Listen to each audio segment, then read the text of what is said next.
Another marketing consideration is simply the physical presence of your product.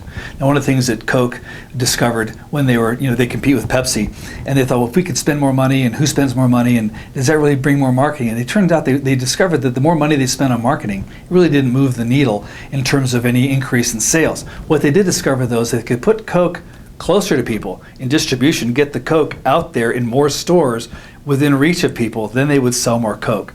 So their goal became, let's put a Coke within reach of every person on the planet, which is a tall order, but if anybody could do it, they could pull that off. So the idea here, what I'm talking about, is distribution.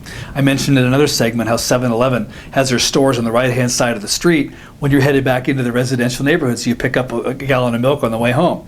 So physical proximity has a lot to do with marketing.